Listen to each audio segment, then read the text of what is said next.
Investigador por asignar. Y bueno, pues tengo el gusto de presentar a un colega y amigo que estudiamos prácticamente juntos en la Universidad de Zaragoza, Miguel Aranda. Él está desde hace poco de regreso en la Universidad de Zaragoza, después de estar de postdoctorante en la Universidad de Clermont-Ferrand en Francia. Muchas gracias, Miguel, por aceptar platicarnos lo que estás haciendo últimamente en tu investigación. Pues el tema del que nos hablará Miguel es control de la deformación mediante sistemas robóticos. ¿Sí nos escuchas bien, Miguel? ¿Todo bien por allá? Sí, ¿me escuchas bien tú? Perfecto, sí, te escuchamos. Pues adelante, Vale, Miguel, tu espacio, por favor. muy bien, muy bien, gracias. Bueno, buenos días a todos. Estoy encantado de poder participar en este workshop y bueno, quiero empezar dando las gracias a los organizadores pues, por haberme invitado, en particular a Héctor, que como dice, pues bueno, nos conocemos ya desde hace tiempo, de su época por Zaragoza. Vale, pues venga, el título de mi charla es Control de la deformación mediante sistemas robóticos y bueno, pues voy a intentar contar algunas cosas sobre este tema y vamos a empezar. Bueno, mi perfil es que soy investigador en robótica, control automático, visión por computador. Un poco mi trayectoria es que hice mi doctorado en la Universidad de Zaragoza, en España. Después estuve pues bastante tiempo como investigador postdoctoral en Institut Pascal en Clermont-Ferrand, en Francia, como decía Héctor. Y después de ese periodo, pues regresé a la Universidad de Zaragoza, donde he tenido puestos de investigador, docente, y desde el principio de este año, pues soy investigador Ramón y Cajal en el Instituto I3A, Instituto de Investigación en Ingeniería de Aragón, y soy miembro del grupo de robótica de este instituto. ¿Vale? Las temáticas principales de investigación en las que he trabajado, pues son, sobre todo en los últimos años, pues los sistemas multirobot y la manipulación de objetos deformables. Bien, mi charla va sobre el control de la deformación, eso dice el título.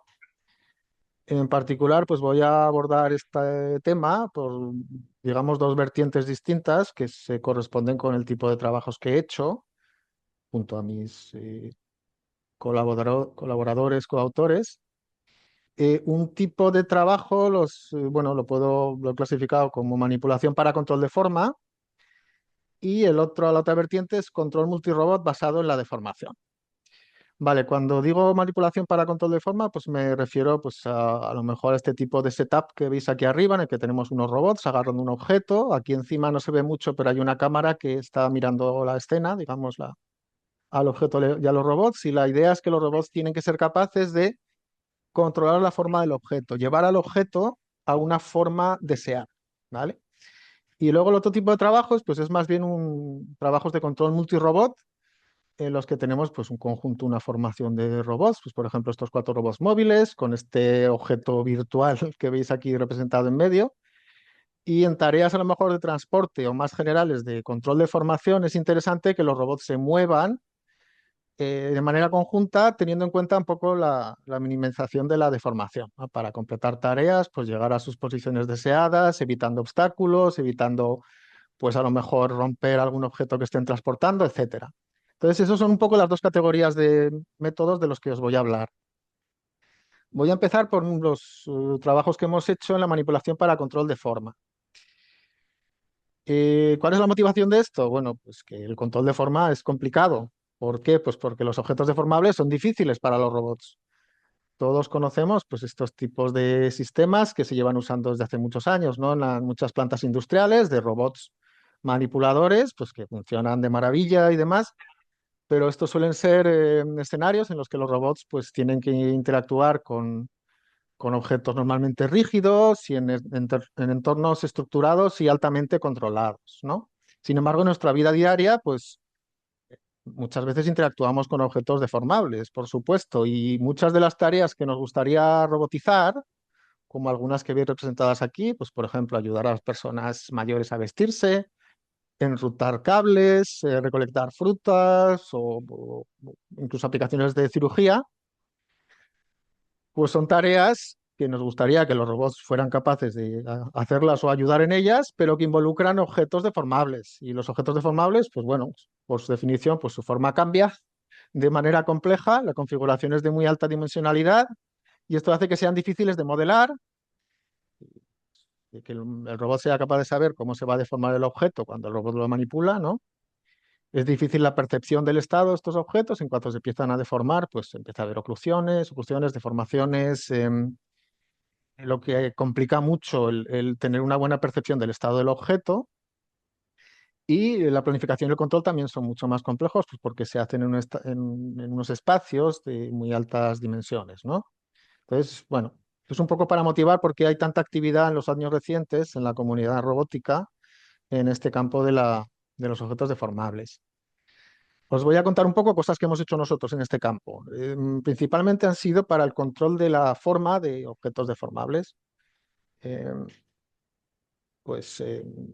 mediante manipulación con robots. Bueno, un grupo de métodos que hemos propuesto son el control de forma usando modelos geométricos de deformación. Os voy a explicar un poco cuál es la motivación de esto. Bueno, cuando digo modelos geométricos me refiero a modelos bastante clásicos que se han usado principalmente pues, en el dominio de computer graphics, de gráficos por ordenador, y que se usan pues, para modelar objetos deformables. Son modelos, lógicamente, basados en principios físicos siempre, pero que se centran en la plausibilidad visual y que al final pues, definen los objetos deformables como un conjunto de nodos y partículas con unas restricciones entre ellos y de manera que, bueno, el modelo se basa en definir unas, bueno, magnitudes geométricas, posiciones y distancias entre estos nodos que definen los objetos, ¿vale? Uno de los modelos que hemos usado es este que se llama Position Based Dynamics, que es muy conocido. Aquí, por ejemplo, pues estas partículas tendrían unas fuerzas que las intentarían juntar para que alcanzaran esta distancia de rigidez entre ellas, ¿no? Y otro modelo, pues es as Rigid as Possible, que también es muy famoso, muy popular en muchos dominios, en el que los objetos se modelan pues como teniendo una tendencia a mantener su rigidez localmente tanto como sea posible. Por eso de allí viene el nombre del método. Bien, ¿por qué son útiles este tipo de modelos para el control de forma con robots? Bueno, en primer lugar, porque son simples y eficientes de calcular. Es una gran ventaja. Comparado con tener que usar un modelo, pues a lo mejor de alimentos finitos para manipular un objeto deformable y tener que estar calculando el modelo continuamente mientras el robot manipula el objeto, pues estos modelos son más, computacionalmente son más ligeros, ¿vale? Estos modelos geométricos. No necesitan que caractericemos mecánicamente al objeto, no necesitan que sepamos los parámetros, pues no sé, el módulo de Young o los parámetros mecánicos de la deformación del objeto, y tampoco necesitan pues estimadores externos que se usan en otros trabajos de manipulación robótica. A ver, los trabajos que existen que usan modelos mecánicos o estimadores externos, pues son trabajos de mucho valor y que, en fin, métodos de mucha calidad, pero bueno, nosotros hemos intentado hacer algo un poco distinto, ¿vale? Intentando pues tener algunas ventajas en cuanto a la simplicidad, como comento. Alguien podría decir, bueno, pero claro, estos modelos, si hemos dicho que no tienen una gran precisión física, entonces, bueno, está claro que se puedan usar para la manipulación de objetos reales.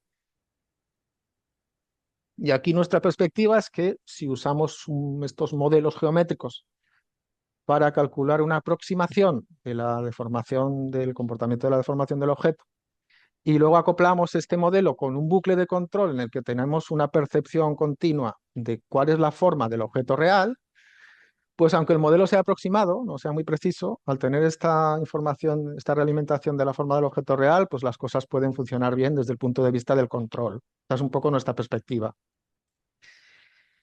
Venga, el primer trabajo que que hicimos un poco en esta línea es bueno, que lo he denominado control de forma para objetos con deformación isométrica, ¿vale? Las deformaciones isométricas son muy comunes en muchos objetos, por ejemplo, una hoja de papel que no se puede estirar ni comprimir cuando se deforma lo que se llama la distancia geodésica, que es la distancia medida pues, a lo largo de la superficie del objeto, pues se mantiene constante. A eso me refiero cuando hablo de deformación isométrica. Este tipo de deformaciones se moverán bien con este método del que he hablado en la slide anterior, que se llama Position Based Dynamics. Y bueno, hicimos un esquema de control usando este método, ¿vale? Este modelo geométrico. Este es un poco el setup que teníamos, pues unos robots, brazos robóticos que agarran al objeto, una cámara que nos da la percepción de la forma del objeto. En este caso es una percepción monocular, es decir, una cámara monocular de la cual extraemos mediante un método de reconstrucción 3D la forma en 3D actual del objeto. Tenemos por otro lado una forma deseada del objeto. Queremos pues que lo alcance esta forma. Y bueno, montamos un bucle de control con esta información, ¿vale? La idea de este bucle es que en cada instante estamos prediciendo una forma siguiente del objeto que lo va a acercar a la deseada. ¿Cómo hacemos esta predicción? Pues usando la forma actual que tenemos y este modelo de geométrico de Position Based Dynamics. Y movemos los efectores robóticos hacia esa forma que acabamos de calcular. Entonces hacemos esto en un bucle de manera continua y bueno, al final pues lo que sucede es que uno acaba convergiendo a la forma deseada del objeto, ¿no? Como he dicho, en este caso pues la estimación de la forma 3D del objeto se hace con un algoritmo basado en visión monocular con un tipo de método que se llama Shape from Template. Esto es un ejemplo de, bueno, sencillo de un experimento con este método. Tenemos en nuestro objeto que es una hoja de papel en la que hemos impreso pues estas marcas que digamos definen un poco la malla que representa el objeto, ¿verdad? Estos cuadrados que tenemos por todo el objeto, los centros de estos cuadrados son digamos los nodos que representan a al objeto en nuestro modelo. Un extremo del objeto está fijo, el otro está cogido por este brazo robótico y estos puntos amarillos son la forma a la que queremos llegar, ¿vale? Entonces, bueno, voy a reproducir el vídeo, ya veis que el robot se mueve de manera pues, suave y adecuada y va pues, progresivamente llevando los puntos, la superficie del objeto, pues, de manera que acaba conformando un poco la forma deseada que nosotros queríamos, ¿no? O sea que el método pues, es simple, pero es funcional.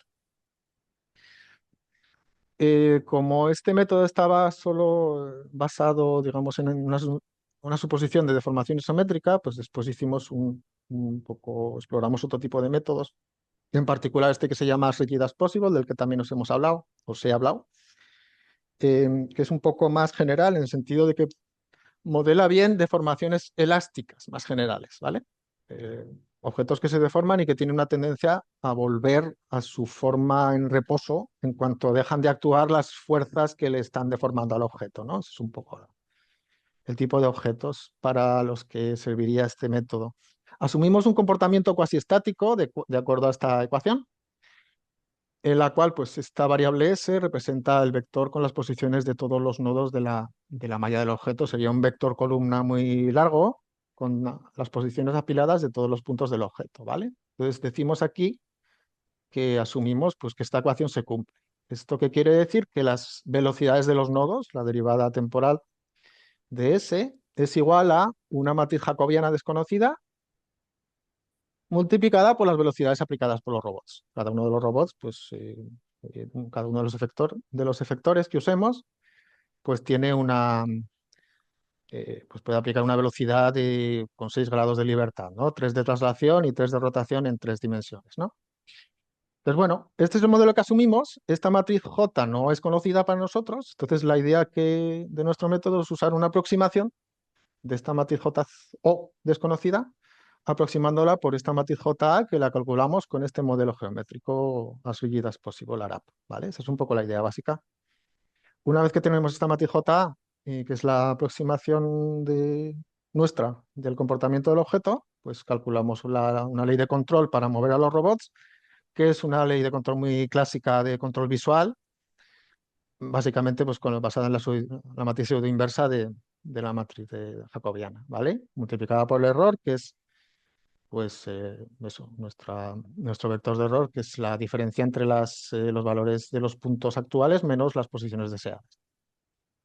Vale, pues esto funciona pues muy bien en la práctica. Os voy a mostrar algunos ejemplos. En este caso con un póster, el primero es un ejemplo con un póster de Spider-Man. Bueno, vais a ver aquí, os describo un poco lo que vais a ver. Este es el setup, estos son los dos robots reales, cogiendo el objeto. Esto es la imagen de la cámara y una cámara encima de los robots mirando hacia abajo, pues esta es la imagen que ve la cámara. También superponemos aquí la reconstrucción con estos puntos rojos de lo que es la malla del objeto reconstruida en cada instante a partir de la información visual. Como es un método que se basa en imagen monocular, pues aquí necesitamos que el objeto tenga una cierta textura visual, ¿vale? Para poder detectar. Por ejemplo, un póster, este póster de Spider-Man, pues viene perfecto porque tiene mucha, es muy distinguible en cuanto a textura.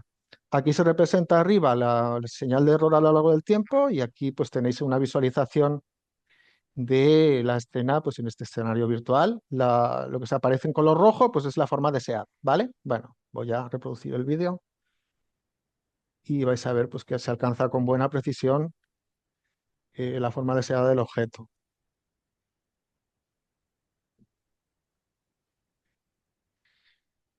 Una de las ventajas de este método es que como no se basa en propiedades mecánicas del objeto, del material del que está hecho el objeto, pues sirve para otros materiales. Por ejemplo, este es un mantelillo de plástico en el que estamos usando exactamente el mismo método que con el póster de papel.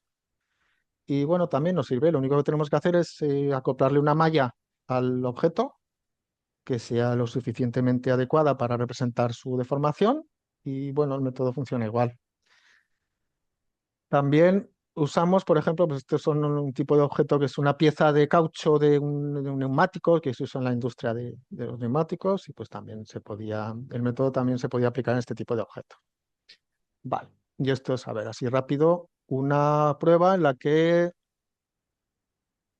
a ver, un segundo, Reza, que es el estudiante que trabajó esto durante su tesis, el primer autor, aquí lo tenéis, pues va cambiando él, modificando la forma de esta hoja de papel y así está definiendo la forma deseada de manera adaptativa durante el tiempo.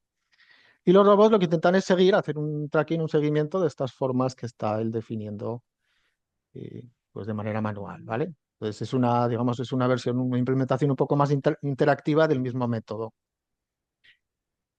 Bien, después de esto, claro, como el método ARAP que usábamos en este trabajo, pues era, digamos, es un modelo que estaba restringido a mallas de superficie, pues nos interesaba extenderlo un poco a objetos volumétricos o más diversos, digamos. Esto lo hicimos con un modelo de retícula tridimensional, ¿vale? Que es una cosa que se suele usar también en aplicaciones de gráficos por ordenador. La idea aquí es que, bueno, si uno quiere deformar o controlar la deformación de un objeto, por ejemplo, aquí una suela de zapato, podéis ver aquí, lo que hace es que se define una retícula regular que contenga al objeto, es esta estructura que veis, y la deformación del objeto se define, perdón, como la deformación de esta retícula, ¿vale? Las dos cosas van unidas, el objeto va unido geométricamente a la retícula.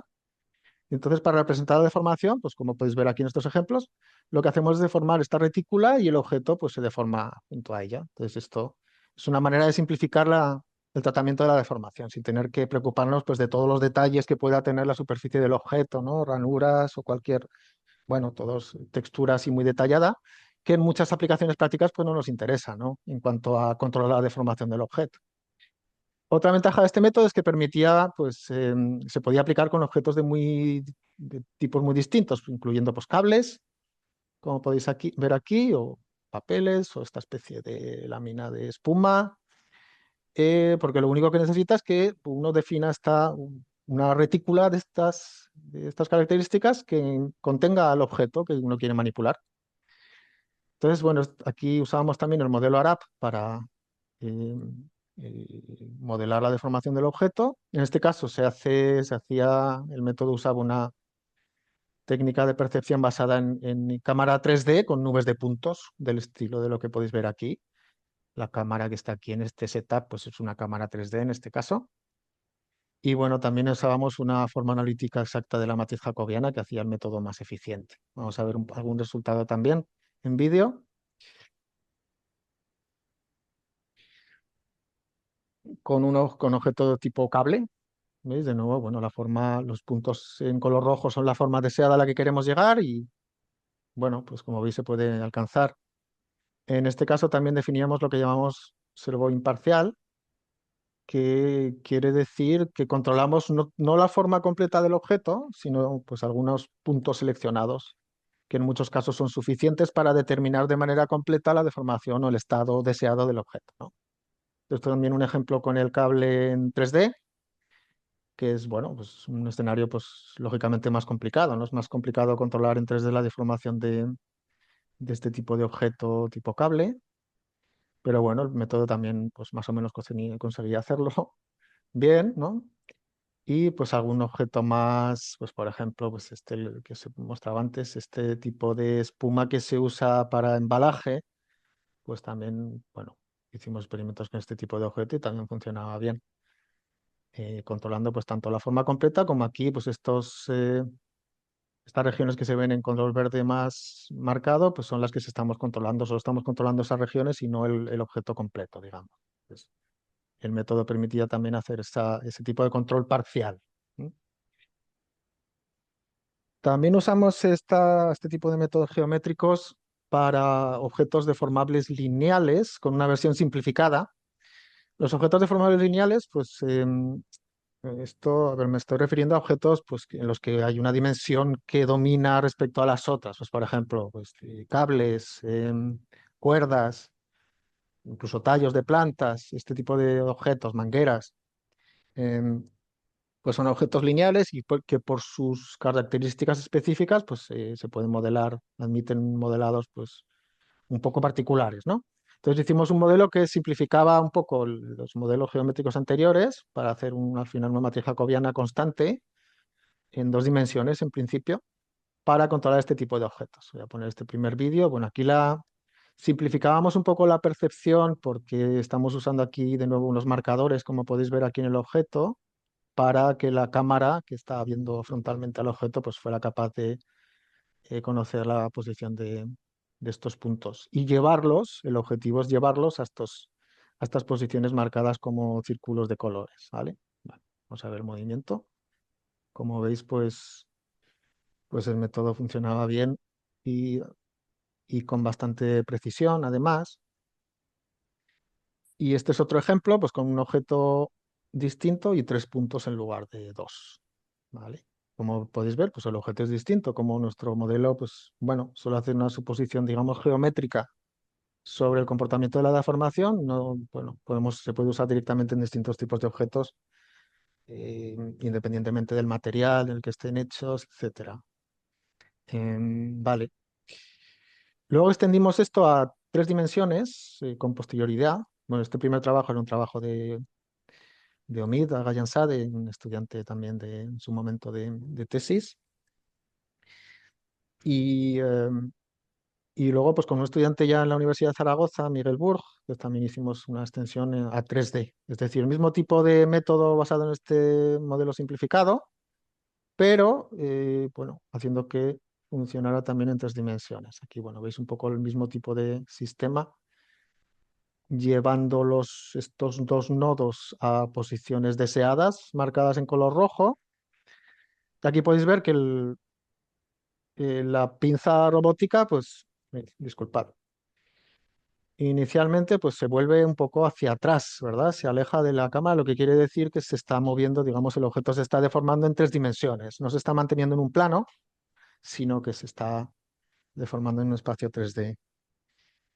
Y bueno, en que esta es una deformación relativamente compleja, pues sí, el método es capaz bueno, de controlarla.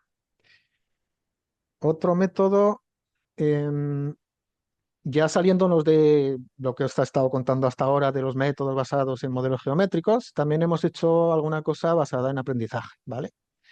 Para el control de forma de objetos lineales.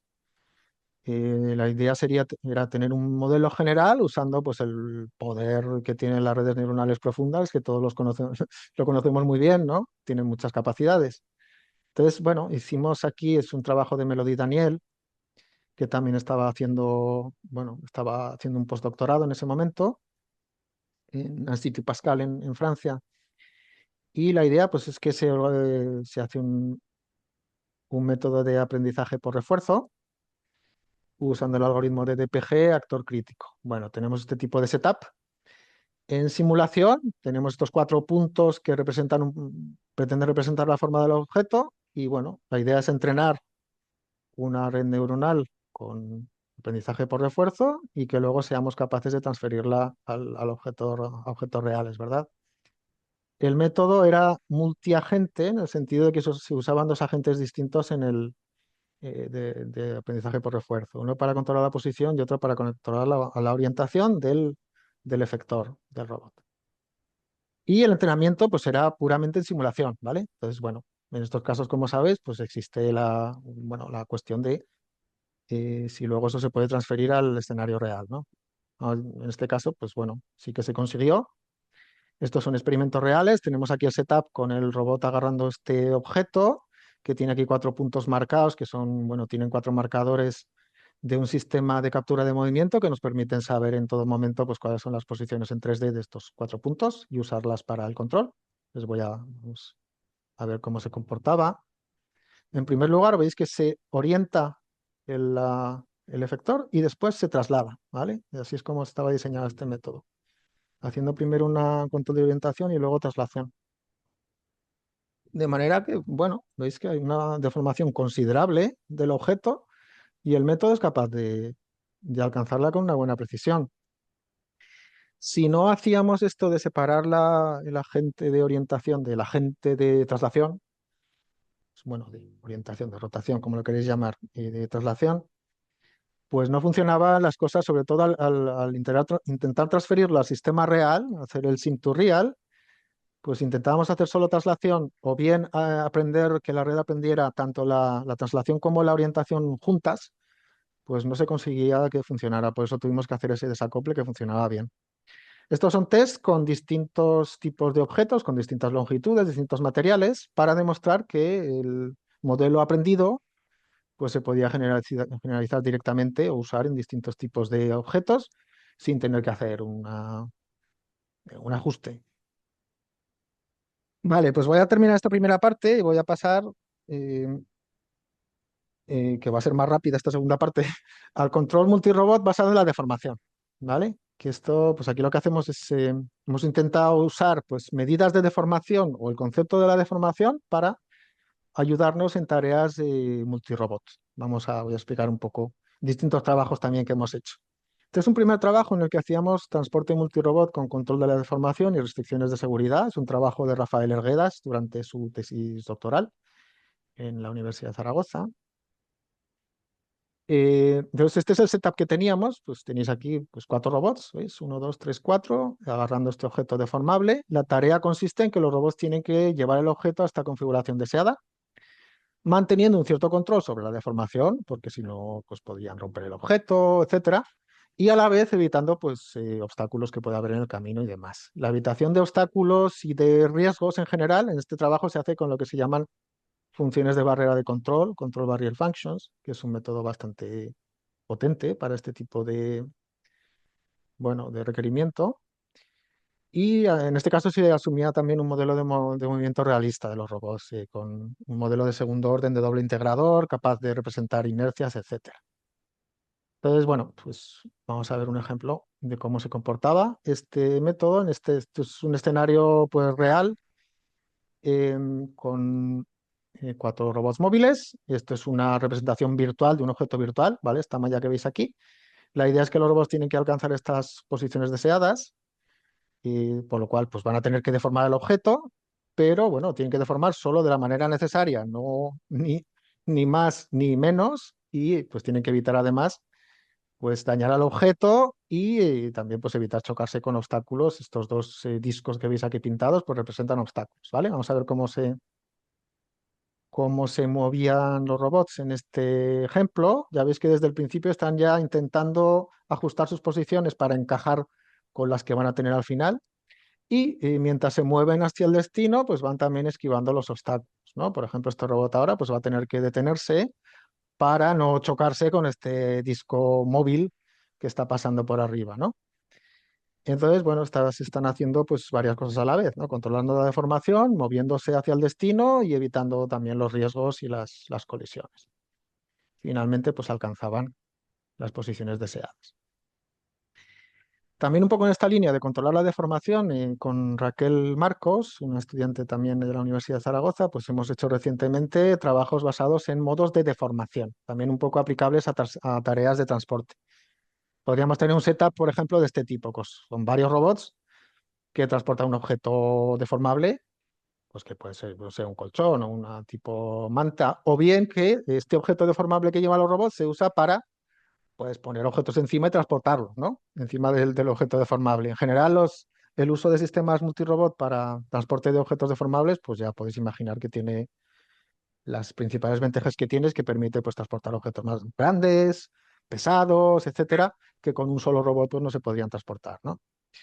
Bien, en este caso hicimos una formulación con Raquel de modos de deformación, de manera que la idea es que durante el transporte, una tarea de transporte que tuviera que hacer el equipo de robots, digamos, la estructura que forman los robots solo se pudiera deformar de acuerdo a estos modos de deformación permitidos, que son los modos de deformación de primer y segundo orden clásicos, ¿no? Aquí tenéis un ejemplo, pues incluyen, pues, estiramientos, cizallamiento o shear en inglés, ¿no? Los modos de primer orden y los modos de segundo orden, que incluyen, pues, curvaturas y torsiones.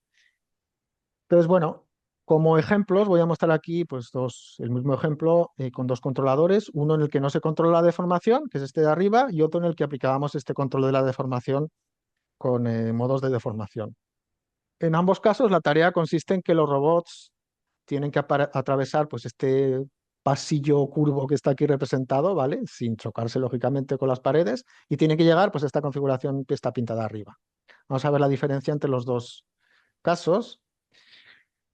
Eh, bueno, cuando les toca deformarse a los robots, o sea, la estructura virtual que forman los robots se tiene que deformar, porque si no, no puede pasar por esa curva del pasillo, ¿verdad? Pues bueno, cuando controlamos la deformación, que es el caso de abajo, pues se ve que la deformación es más, bueno, corresponde a un tipo curvatura, ¿verdad?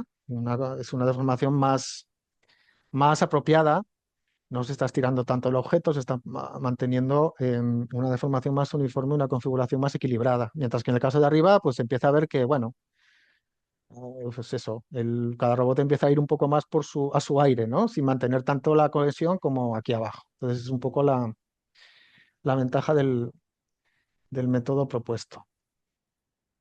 Bien, Eh, también hemos propuesto trabajos que tienen en cuenta la deformación para hacer control distribuido de formaciones multirobot digamos, en un sentido más clásico de control de formación, pues eh, basados en consenso, métodos de consenso, distribuido y demás.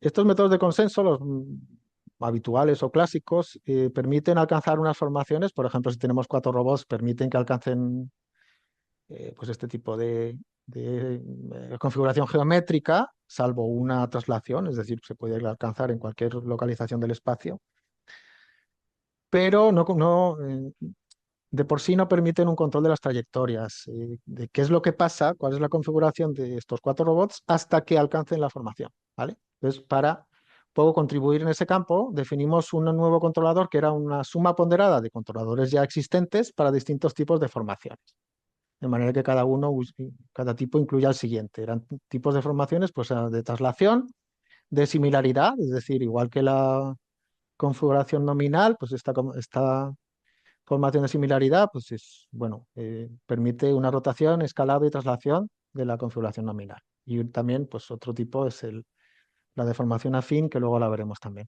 Entonces, la idea de este método es que permitía un cierto control de la forma del objeto, de la trayectoria, que no se permite o que no es posible usando el método clásico de formación traslacional. Vamos a ver un poco un ejemplo, que igual es más fácil de visualizar, en el que queríamos hacer una maniobra de rotación y rescalado de esta formación con 6 robots. Y comparamos dos casos, en color negro, pues el control clásico, distribuido basado en consenso, y en color rojo, pues nuestro control combinado, en el que hacíamos una ponderación de dos tipos de formaciones. La idea es que, como vais a ver aquí, esto es un experimento con los robots reales, como vais a ver, pues en el caso del control este que llamamos individual, pues se estira bastante la formación durante la trayectoria, ¿verdad? No mantiene la forma, mientras que con el control combinado, pues bueno, se mantiene durante la trayectoria bastante bien la forma del equipo multirobot, de manera que si usáramos esto, por ejemplo, en una tarea de transporte del objeto, de un objeto deformable o incluso rígido, pues este método parece que sería más adecuado, ¿verdad? El combinado. Vale, finalmente, control de formaciones con deformación afín. Es otra cosa en la que hemos trabajado, en la que hacíamos, bueno, es un tema en el que hay bastantes trabajos últimamente, que se permite que una formación multirobot, pues para tener más flexibilidad, se le permite que se deforme de manera afín, ¿vale? Con modos de deformación lineales, digamos, porque esto permite pues más flexibilidad. Proponíamos, por ejemplo, un método basado en agrupamientos, módulos, estos grupos de 4 robots, como tenéis aquí pintados, de manera que, bueno, respecto a otros trabajos, estos agrupamientos hacían que se facilitara el cálculo de los parámetros de la formación, y esto es un ejemplo, pues, de tipo de comportamiento que conseguíamos usando este tipo de método, en el que tenemos, pues, esta formación circular es la formación nominal de referencia, y permitíamos transformaciones afines de esta formación nominal, es decir, permitíamos que los robots formaran elipses, digamos, ¿vale? Esta configuración inicial que podéis ver aquí de estos 10 robots. Tenéis aquí en medio representados con cruces una serie de targets u objetivos, y la tarea consiste en que los robots tienen que mantener encerrados a estos targets a unas distancias pues predefinidas deseadas. Entonces, los robots lo que hacen es mantener ese encerramiento, adaptarse un poco cuando los targets empiezan a moverse, pero manteniendo siempre esta configuración tipo elipse, pues que encierra de manera adecuada pues, a los targets, ¿no? Y que es más flexible que si les forzáramos a los robots a mantener siempre una configuración circular, ¿no? Por último, ese es un trabajo, este de abajo, pues que es más, bueno, sobre un observador distribuido.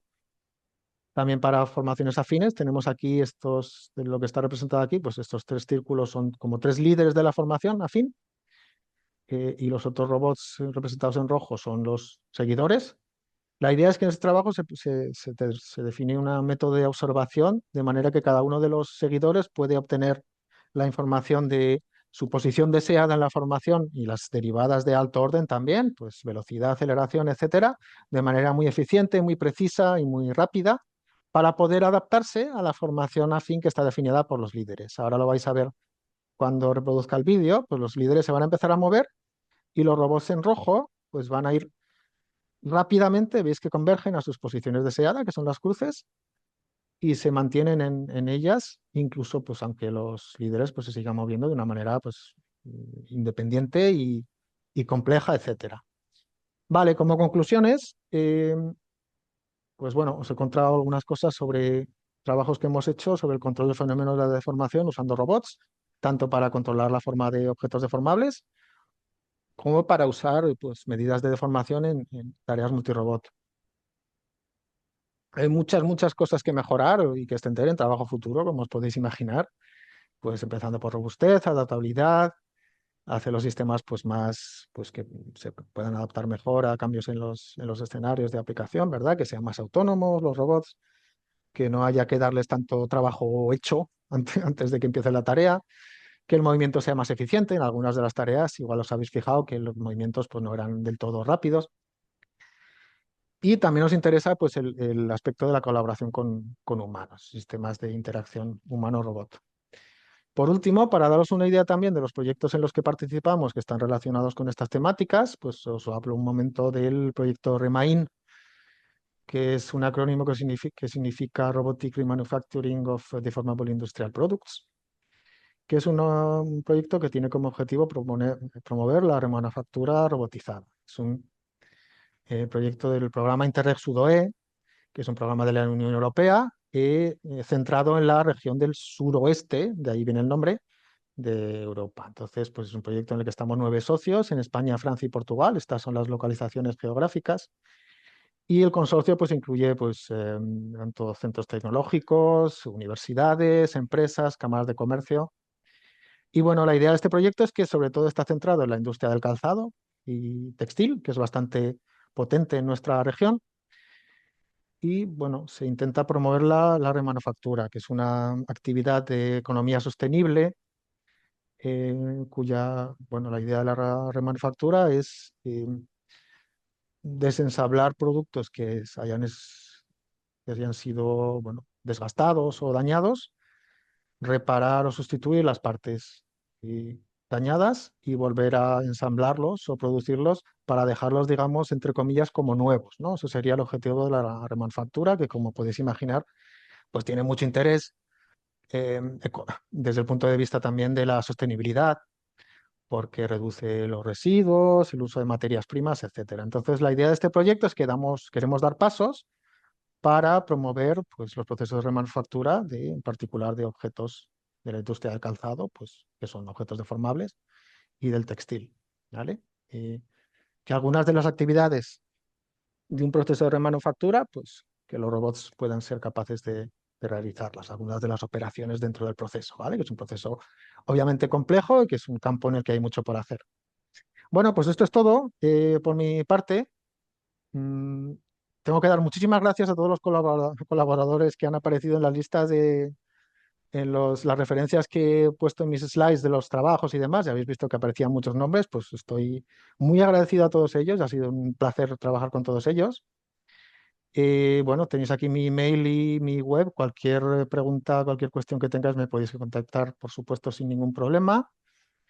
Le doy las gracias también pues, al programa Ramón y Cajal por financiarme y finalmente pues os doy las gracias a todos vosotros por haberme escuchado y nada, estaré encantado de responder preguntas si las tenéis. Muchas gracias.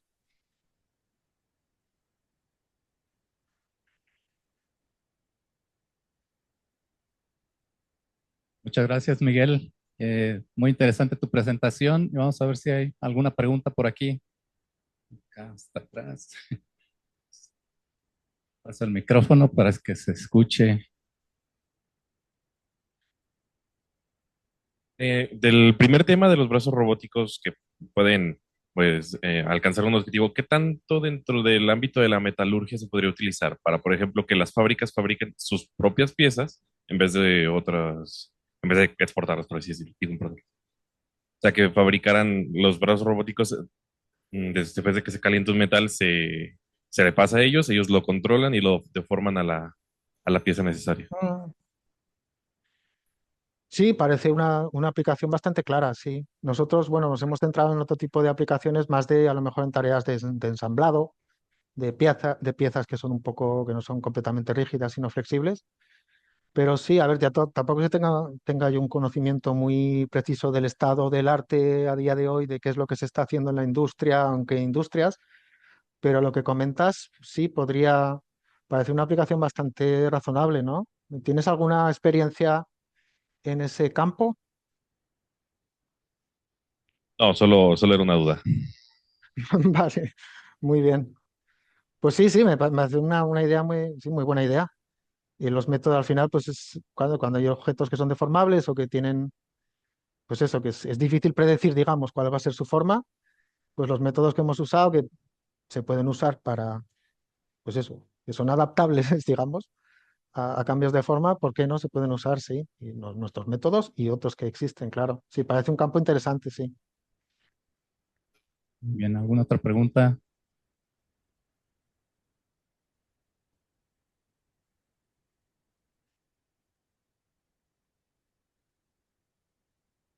Hola, hola, ¿qué tal? Primero, muchas gracias por la plática. Mi pregunta más va sobre los videos que mostraba de los robotcitos. Eh, Sí, Sorprendieron bastante. Bueno, al menos en el video se ven bastante pequeños, portátiles. Mi pregunta es si todo el procesamiento se hace en cada uno de estos robotcitos o se comunican entre los robotcitos o el procesamiento al final todos los robotitos mandan información, ¿no? Mediante los sensores que captan la información hacia la computadora y ahí se procesa. Y también eso tendría que ver entonces con la autonomía que menciona. sí, sí, sí. Eh, Sí, bueno, me parece una pregunta muy, sí, muy relevante. Este es un sistema que se llama Robotarium, es que está escrito el nombre aquí, Es un laboratorio remoto que lo hemos, bueno, de la Universidad de Georgia Tech, que está abierto para que, bueno, investigadores de cualquier lugar del mundo puedan hacer experimentos, enviar su código y ejecutar experimentos con el equipamiento de este laboratorio. Entonces aquí lo que sea, cada uno de estos, a ver, lo que hay es una serie de cámaras que detectan el movimiento, ¿vale? Encima de esta arena en la que se mueven los robots. Entonces, digamos, todo el cálculo se hace centralizado. O sea, estas cámaras detectan las posiciones de todos los robots. Hay un ordenador central que procesa toda esa información, calcula los comandos de movimiento y envía por Wi-Fi, pues a cada uno de los robots que tiene un receptor de Wi-Fi, el comando de movimiento. Entonces aquí efectivamente no hay una autonomía real en el sentido de que cada robot pues, sea capaz de trabajar autónomamente, procurarse su información, hacerse sus cálculos y demás. Entonces, bueno, es una, digamos, una vía de validación un poco intermedia de los algoritmos multirobot, porque no es una autonomía completa, no es un sistema completamente distribuido, pero sí que se puede desde el punto de vista del procesamiento de la información, pues por ejemplo, aunque sea un sistema centralizado que se calcula todo en un único ordenador, pues en los métodos que hemos propuesto que eran distribuidos, pues uno siempre puede pues dividir, digamos, el procesamiento de la información dentro de ese ordenador para que sea, en la práctica sea un procesamiento distribuido, ¿no? Pero la autonomía, en cuanto a que los agentes o los robots sean autónomos, pues como te digo, pues en este caso pues no hay una gran autonomía porque el sensorizado se hace pues, por cámaras y el cálculo se hace también externamente a a los robots. Muchas gracias, muchas gracias. Gracias. Pues creo que ya estamos a tiempo para continuar con la siguiente presentación. Le damos las gracias a Miguel y un aplauso. Muchas gracias. Muchas gracias a vosotros. Ha sido un placer. Hasta luego, Miguel, que estés bien. Gracias. Hasta luego.